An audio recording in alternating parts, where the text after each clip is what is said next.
मुख्यमंत्री नीतीश कुमार शायद अब बिहार के युवाओं की तरफ देखना नहीं चाहते हैं। अब उनको प्रधानमंत्री का पद दिखाई दे रहा है, ये तमाम बिहार के युवा कह रहे हैं। पढ़ाई करे, आंदोलन करे, डंडा खाए और उसके बाद नौकरी ले, और उसके बाद हो या नहीं हो कोई गारंटी नहीं है। कल जिस प्रकार से मारा गया, सर फोड़ दिया गया, दौरा दौरा के पीटा गया, अभ्यर्थी रो रहे थे। विपक्ष में थे तो उनके बीच जाकर वो और उनके नेता कहते थे कि सरकार में हम आएंगे तो आते ही पहली कैबिनेट की मीटिंग में आपकी नौकरी फिक्स है, ये कहते थे। 1 साल से गर्दनी बाग में धरना प्रदर्शन ये लोग कर रहे हैं। अब तक सरकार के 4-5 महीने बीत गए, कुछ नहीं हुआ। सीटेट बीटेट के अभ्यर्थी दोबारा सड़क पर उतरे। पहली बार में क्या मार खाया गया कि तिरंगा में लिपटा वो अभ्यर्थी किस प्रकार से रोता चिल्लाता रहा और उसकी प्रशासन ने एक नहीं सुनी, दे दनादन लाठी पर। तेजस्वी यादव शुरू से लेकर के अभी तक बीएसएससी पे एक शब्द भी नहीं बोले। ट्विटर पे लोगों को नया साल की बधाई दिए, उसके बाद भी अभ्यर्थियों ने घेराव किया। ट्विटर का भी तो पढ़ते होंगे ना रिप्लाई, देखे तो ट्विटर बहुआ कहा जाता था। सरकार को यही लग रहा होगा, अरे ये आज के युवा और अभ्यर्थी, ये छात्र सड़क पर उतर गए, इनकी इतनी मजाल हो गई, तभी ना पिटवाया गया।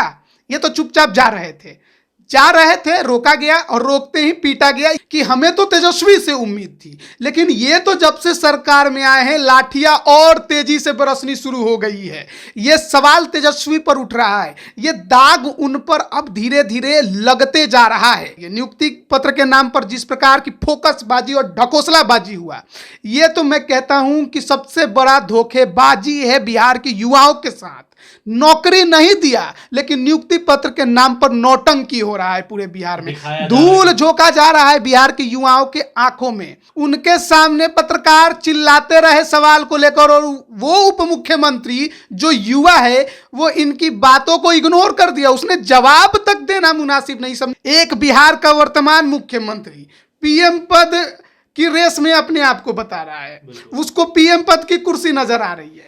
दूसरा जो उप मुख्यमंत्री है, जो सीएम बनने की तैयारी में है, मुख्यमंत्री बनने की तैयारी में, उसे सीएम की कुर्सी दिखाई दे रही है। अभ्यर्थी आखिर जाए कहां? ये दोनों राजनेता अपने लालसा के लिए, अपने हक के लिए सपोज मान लीजिए लड़ रहे हैं कि हमें मुख्यमंत्री बनना है, हमें प्रधानमंत्री बनना है। नमस्कार, लाइव बिहार देख रहे हैं आप, मैं हूं आपके साथ सुंदरम कुमार। बिहार का शासन निरंकुश शासन, हम इसलिए बात कर रहे हैं क्योंकि जिस प्रकार से कल बीएसएससी छात्रों के द्वारा, अभ्यर्थियों के द्वारा पटना में प्रोटेस्ट किया जा रहा था, शांतिपूर्ण तरीके से उस पर पुलिस के द्वारा जमकर लाठियां बरसाई गई। कुछ दिन पहले भी देखा गया था, सीटेट के अभ्यर्थी जो थे वो भी प्रोटेस्ट कर रहे थे, उन्हें भी डंडों से मार के खदेड़ दिया गया। लगातार पटना में जिस प्रकार से छात्र हैं, अभ्यर्थी हैं, प्रोटेस्ट करते हैं अपनी मांगों को लेकर के, उन पर सीधे तौर पे लाठियां बरसा दी जाती है। तो क्यों ना कहें हम बिहार का शासन निरंकुश शासन। इसी मुद्दे पे हम बात करेंगे आज। हमारे साथ हमारे सीनियर जर्नलिस्ट राजमोहन तिवारी हैं। क्या यह कहना सही नहीं है कि बिहार का शासन निरंकुश शासन? देखिए, बात हम बिहार की कर रहे हैं, और बिहार में पिछले 30-32 सालों से हम दो ही लोगों के बारे में सुनते आ रहे हैं, पढ़ते आ रहे हैं, जानते आ रहे हैं। एक हैं लालू यादव और दूसरे हैं नीतीश कुमार। लालू यादव के शासनकाल में क्या हुआ, हमने उसके बारे में पढ़ा है, आंखों से देखा भी होगा, लेकिन इतने छोटे होंगे कि हमें वो समझ से परे होगा, हमें उस समय इसकी समझ नहीं होगी। लेकिन 2005 से हम नीतीश कुमार को लगातार देखते आ रहे हैं। हमने नीतीश कुमार के शासनकाल में अपने आप को जिया है। ये तमाम बिहार की जनता ने अपने आप को नीतीश कुमार के शासनकाल में जिया है। इन 17-18 वर्षों में नीतीश कुमार के शासन में कई ऐसे युवा जन्म लिए और अब प्रतियोगी परीक्षाओं की तैयारियों में लग गए। कई ऐसे होंगे जो जन्म पहले ले लिए होंगे, लेकिन होश उनके शासन में संभाला, उनको देख रहे हैं, समझ रहे हैं। कई ऐसे होंगे जो प्रतियोगी परीक्षाओं की तैयारी करते करते शायद अपना अंतिम पड़ाव पर पहुंच गए होंगे, लड़ाई लड़ रहे होंगे, संघर्ष कर रहे होंगे घर से दूर। लेकिन बिहार का शासन, जैसा कि आपने कहा निरंकुश शासन, ये शब्द का इस्तेमाल करना क्यों पड़ गया, ये बहुत जरूरी बात है। नीतीश कुमार को हम लोग सुशासन बाबू के नाम से जानते हैं, विकास पुरुष के नाम से जानते हैं, लेकिन उनके इस शासन काल में आखिरकार इन शब्दों का इस्तेमाल अब क्यों होने लगा है? ये हमारे शब्द नहीं हैं, ये सोशल मीडिया में उन अभ्यर्थियों के शब्द हैं जिन पर लाठियां बरसाई जा रही हैं। वो कह रहे हैं कि बिहार का शासन निरंकुश शासन, यानी कि अब यहां पर जो शासन है जिस पर किसी का अंकुश नजर नहीं आता है, मुख्यमंत्री नीतीश कुमार शायद अब बिहार के युवाओं की तरफ देखना नहीं चाहते हैं। अब उनको प्रधानमंत्री का पद दिखाई दे रहा है, ये तमाम बिहार के युवा कह रहे हैं। उम्मीद तेजस्वी से थी कि 2020 में युवाओं की बात की, उनके हक और हुकूक की लड़ाई की बात की, नौकरियां देने की बात की, गरीबों को सहारा देने की बात की, गरीब युवाओं को ऊपर उठाने की बात की। युवाओं ने उन पर भरोसा किया, उन्हें बिहार की सबसे बड़ी पार्टी से नवाजा, लेकिन आज सरकार में शामिल हो गए तो मुंह फेर लिया। ये अभ्यर्थी कह रहे हैं कि आप तो हमारे तरफ देख नहीं रहे हैं, और ये दिखाई दे रहा है कि तेजस्वी यादव के निशाने पर अब केवल और केवल शायद सीएम की कुर्सी ही अटक गई है। वो इधर उधर देखना पसंद नहीं कर रहे हैं। एक बिहार का वर्तमान मुख्यमंत्री पीएम पद की रेस में अपने आप को बता रहा है, उसको पीएम पद की कुर्सी नजर आ रही है। दूसरा जो उप मुख्यमंत्री है, जो सीएम बनने की तैयारी में है, मुख्यमंत्री बनने की तैयारी में है, उसे सीएम की कुर्सी दिखाई दे रही है। अभ्यर्थी आखिर जाए कहां? ये दोनों राजनेता अपने लालसा के लिए, अपने हक के लिए सपोज मान लीजिए लड़ रहे हैं कि हमें मुख्यमंत्री बनना है, हमें प्रधानमंत्री बनना है। अभ्यर्थी लगातार परीक्षा की तैयारी करते हैं, 3 साल 4 साल 5 साल, कोई वैकेंसी 8 साल पे आती है, उसके बाद पेपर लीक होता है। अब पढ़ाई करे, आंदोलन करे, डंडा खाए और उसके बाद नौकरी ले, और उसके बाद हो या नहीं हो कोई गारंटी नहीं है। कल जिस प्रकार से मारा गया, सर फोड़ दिया गया, दौरा दौरा के पीटा गया, अभ्यर्थी रो रहे थे। हमने उनसे बात किया, लगातार जो थे बोले सरकार सुनता ही नहीं है, पुलिस तो कम से कम बोलने का मौका भी नहीं दी, जैसे डाक बंगला पे पहुंचे दनादन लाठियां बरसा दी। हमारी गलती क्या है? ये सब सवाल आखिर तेजस्वी यादव का चुप्पी क्यों है इस पे? यही तो अभ्यर्थी पूछ रहे हैं, और इसी वजह से वो कह रहे हैं कि हमें तो तेजस्वी से उम्मीद थी, लेकिन ये तो जब से सरकार में आए हैं लाठियां और तेजी से बरसनी शुरू हो गई है। ये सवाल तेजस्वी पर उठ रहा है, ये दाग उन पर अब धीरे धीरे लगते जा रहा है। देखिए, बिहार में जो कल हुआ वो नई बात नहीं थी, सड़क पर अभ्यर्थी उतरे ये नई बात नहीं थी, लाठीचार्ज हुआ ये भी नई बात नहीं है। एनडीए की सरकार में भी ये तमाम चीजें होती थी, और अब महागठबंधन की सरकार में भी ये तमाम चीजें हो रही हैं, लेकिन अब थोड़े ज्यादा तेजी से हो रहा है। अब लाठियां कुछ ज्यादा चल रही हैं। सीटेट बीटेट के अभ्यर्थी सड़क पर कब उतरे? जब तेजस्वी यादव सरकार में आ गए। विपक्ष में थे तो उनके बीच जाकर वो और उनके नेता कहते थे कि सरकार में हम आएंगे तो आते ही पहली कैबिनेट की मीटिंग में आपकी नौकरी फिक्स है, ये कहते थे। 1 साल से गर्दनी बाग में धरना प्रदर्शन ये लोग कर रहे हैं। अब तक सरकार के 4-5 महीने बीत गए, कुछ नहीं हुआ। सीटेट बीटेट के अभ्यर्थी दोबारा सड़क पर उतरे। पहली बार में क्या मार खाया गया कि तिरंगा में लिपटा वो अभ्यर्थी किस प्रकार से रोता चिल्लाता रहा, और उसकी प्रशासन ने एक नहीं सुनी, दे दनादन लाठी बरसाई।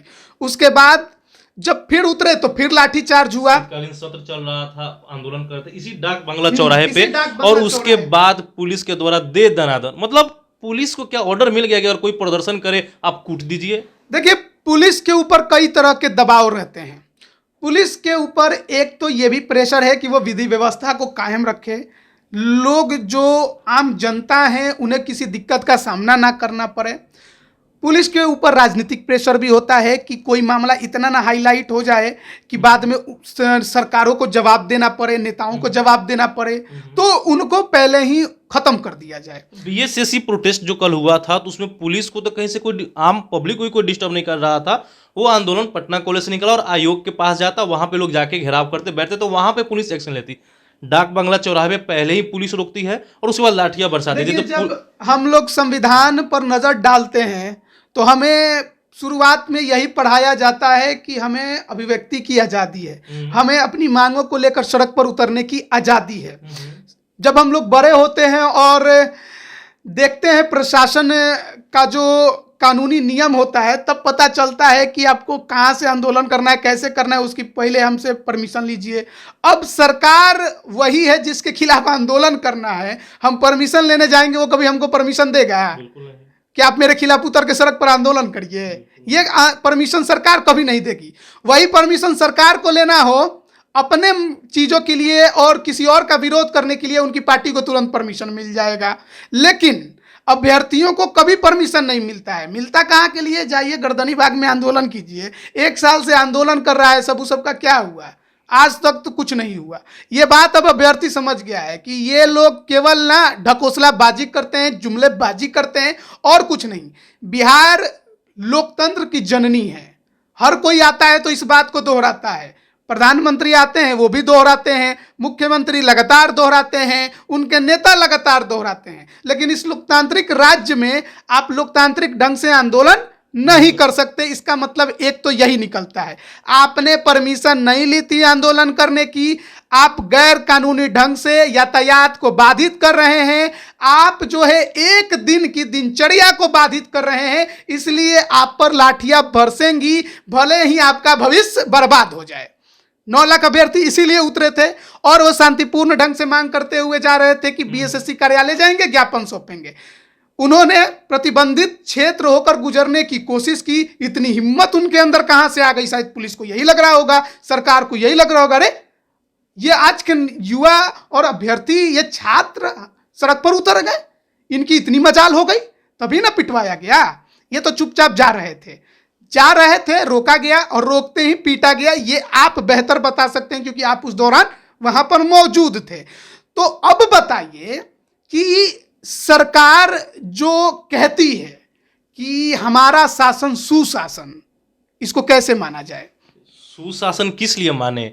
आप टोटल मैनेजमेंट आप देखते हैं, आप सरकार में है, उसके बाद एक प्रकार से अभ्यर्थी सड़क पर उतरे, आपके लिए अपनी हक की लड़ाई के लिए उतरे, और आप क्या करते हैं? उनको रोक देते हैं, लाठी डंडे से पीटते हैं, इस बेदर्दी से पीटते हैं, इस भीषण ठंडी में कि अगर हल्की सी भी चोटें आए तो बाप बाप चिल्लाने लगता है। आप उसका मार के हाथ तोड़ देते हैं, गोर फोड़ देते हैं, सर फोड़ देते हैं, इलाज कराने के लिए आप लेके नहीं जाते हैं। अभ्यर्थी जो 4,000-5,000 रुपया किसान परिवार से है, गरीब मजदूरी करता है, कि किसी का पापा बाप भाई, और वो लोग आकर के यहाँ पे पढ़ाई कर रहा है, पढ़ाई करे कि नौकरी के लिए लड़े, कि एग्जाम देने के लिए एक जगह से दूसरे जगह जाए, और उसके बाद भी अगर आप सुशासन की सरकार करते, क्या हत्याएं नहीं हो रही है? सामने है, पर दिन का रिपोर्ट है, रोज हत्याएं हो रही है। अभी कुछ दिन पहले बलात्कार का मामला सामने आया है पटना में ही। तो सुशासन की सरकार आप जो बातें कर रहे हैं, अगर वाकई में दिख रहा है तो एक बार जाइए अभ्यर्थियों से बात कीजिए, देखिए। लेकिन इन सब के बीच सबसे बड़ा सवाल फिर मैं यही पूछूंगा, तेजस्वी यादव शुरू से लेकर के अभी तक बीएसएससी पे एक शब्द भी नहीं बोले, ट्विटर पे लोगों को नया साल की बधाई दिए, उसके बाद भी अभ्यर्थियों ने घेराव किया। ट्विटर का भी तो पढ़ते होंगे ना रिप्लाई, देखे तो ट्विटर बहुआ कहा जाता था, देखते तो होंगे ना वो कि ट्विटर पर मेरा रिप्लाई क्या आया, मेरा दोस्त जानने वाला क्या है, और आज एक शब्द क्यों नहीं बोले हैं? किस बात का डर है, यही तो जानना है। ये केवल बीएसएससी के साथ नहीं है, जब से सरकार में आई है ये बीपीएससी पर भी चुप्पी साध लिए। बीपीएससी में 9 सवाल गलत, उनके उत्तर गलत को लेकर आंदोलन हुआ, उनके सामने पत्रकार चिल्लाते रहे सवाल को लेकर, और वो उप मुख्यमंत्री जो युवा है वो इनकी बातों को इग्नोर कर दिया। उसने जवाब तक देना मुनासिब नहीं समझा, यह भी नहीं कहा कि हम इसको देखते हैं या इसको सुलझाने की कोशिश करेंगे। बीएसएससी का पेपर लीक हो गया, इतना बड़ा कांड हो गया आपके शासनकाल में। कल को जो बिहार लोक सेवा आयोग को लीक सेवा आयोग कहते थे, आज वो चुप्पी साध लिए। कल तक जो बीपीएससी पेपर लीक में 5,000 मुआवजे की बात करते थे, आज पेपर लीक होने के बाद रद्द होने पर भी कुछ नहीं बोल पा रहे हैं। तो ऐसे उप मुख्यमंत्री से ये युवा क्या उम्मीद करेंगे? जिनको बहुत उम्मीद था इनसे कि उम्मीद था, इसीलिए इतने सड़क पर ये लोग उतरे हैं। तेजस्वी से ही इन लोगों को उम्मीद था और वो विकल्प के तौर पर उभरे थे। युवाओं के उम्मीद के बिना, युवाओं के समर्थन के बिना इन्हें 75 सीटें 20 में नहीं मिलती। अकेले लड़ रहे थे ना। बात जाहिर सी बात है, युवाओं के हक के बारे में बात बोले, 10 लाख नौकरियां देंगे और इस बात पे ही चुनाव लड़े और बिहार में नंबर 1 पार्टी बने सीट के मामले। उसके बाद आज सरकार में तो आ गए, क्या हो गया? बात करने पर कहते 4 महीने की सरकार से आप लोग रोजगार मांग रहे, उनसे जाइए कि पूछिए जो कहते थे हर साल 2 करोड़ नौकरियां देंगे। ये तो कहते थे कि पहले कैबिनेट मीटिंग में ही 10 लाख नौकरी दे देंगे, अब 4 महीने बीत तो गए। इसे भी चुनावी जुमला कहा जा सकता है। अब देखिए, हर कोई ना अब चुनावी जो है जुमला कर रहा है, चाहे वो केंद्र की मोदी सरकार हो, उसने चुनावी जुमला खूब किया नौकरी और रोजगार के नाम पे। बिहार सरकार भी वही कर रही है। नियुक्ति पत्र के नाम पर जिस प्रकार की फोकसबाजी और ढकोसलाबाजी हुआ, ये तो मैं कहता हूं कि सबसे बड़ा धोखेबाजी है बिहार के युवाओं के साथ। नौकरी नहीं दिया, लेकिन नियुक्ति पत्र के नाम पर नौटंकी हो रहा है पूरे बिहार में, धूल झोंका जा रहा है बिहार के युवाओं के आंखों में। ये मैं साफ तौर पे कह रहा हूं, क्योंकि ये सरकार बताए कि इसके शासनकाल में कितनी बहालियां आई, जिनको इन्होंने इतनी जल्दी पूरी करके नियुक्ति पत्र बांट दिया। तमाम बहालियां पुरानी हैं, एक बहाली इनके शासनकाल में नहीं आई है जब से तेजस्वी की सरकार बनी है। लेकिन सवाल सबसे ज्यादा ये अभ्यर्थी उठा रहे हैं कि तेजस्वी यादव के शासनकाल में सबसे ज्यादा लाठियां बरसती हैं, सबसे ज्यादा अभ्यर्थियों पर बर्बरतापूर्ण तरीके से उन पर लाठी बरसाकर उन्हें पीटा जाता है, उनका सर फोड़ा जा रहा है। और चुप्पी जो है वो सबसे ज्यादा दुख देती है, कष्ट देती है, जिससे उम्मीद है और वो उसको इग्नोर कर दे तो सवाल तो उठेंगे और आपके शासन को निरंकुश शासन कहा जाएगा। देखिए, तो निरंकुश शासन कहने के पीछे का मकसद है कि आपके शासन पे अंकुश नहीं है, लोकतंत्र में सभी का हक है प्रदर्शन करना, और अगर आप उस पर लाठियां बरसाएंगे तो क्यों नहीं हम निरंकुश शासन कहेंगे। वही दूसरी तरफ तेजस्वी यादव जिस प्रकार से युवाओं के हक की बात करके इस मुकाम पर पहुंचे हैं और आज युवाओं के फेवर में एक शब्द भी बोलने से अगर कतरा रहे हैं, तो कहीं ना कहीं तेजस्वी यादव को भी डर किस बात का ये तो पता चलेगा। लेकिन तेजस्वी यादव अगर नहीं बोल रहे हैं तो सबसे बड़ा सवाल अभ्यर्थियों के मन में है कि तेजस्वी यादव क्या वाकई में उनके हक की बात करते थे? क्या 10 लाख नौकरी के जो बात किए थे, क्या वो केवल चुनावी जुमला था? इन सब के बीच हम लोग प्रयास करेंगे कि तेजस्वी यादव क्या बात बताते हैं, क्या रिएक्शन देते हैं पूरे बीएसएससी मुद्दे पर, आयोग क्या निर्णय लेती है, हमारी नजर बनी रहेगी। फिलहाल इतना ही, बने रहिए लाइव बिहार के साथ। आप सभी का बहुत बहुत धन्यवाद। लाइव बिहार यूट्यूब पर सब्सक्राइब और फेसबुक पर लाइक जरूर करें।